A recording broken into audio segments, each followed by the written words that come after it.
there's some notable figures in jazz here in New York, and some of them can rightfully be called the fathers of jazz music.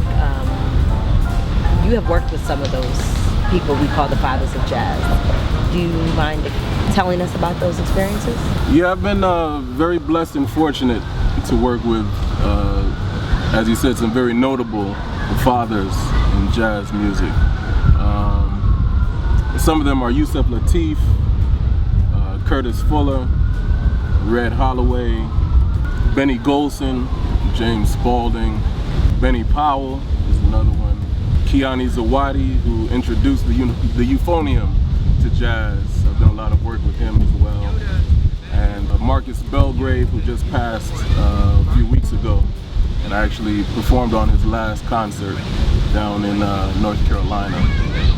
All of them are so humble and loving and generous and giving, and yet that doesn't take away from them being masters of the music. And they've been very helpful to me in my development as a musician and also as a man.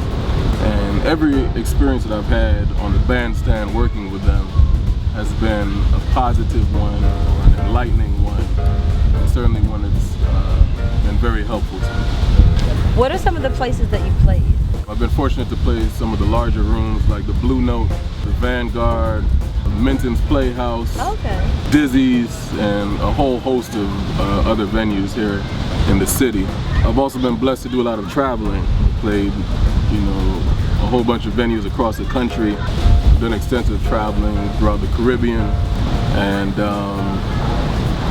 played, different countries in Europe, Germany. Been to Spain, France, Italy, Norway, just different countries throughout Europe. Very cool. Do you have a favorite? I always enjoy working and sharing music with people, but I find the club to be more intimate. So I really enjoy the intimacy of a nightclub. We know you're super talented. Oh, thank you. And you've recorded with a number of people already. Do you have any recordings of your own? Yes, I do. I have one recording under my name. Okay. Separate from all the other recordings that I've done. I have one that I put out myself, and it's called Hymns and Things. Hymns and Things. Hymns and Things, and it's subtitled Introspection and Reflection. Well, as you know, my roots are in the church. I started out playing in the church. And so what I did was I took common church songs and hymns and arranged them for jazz. And that actually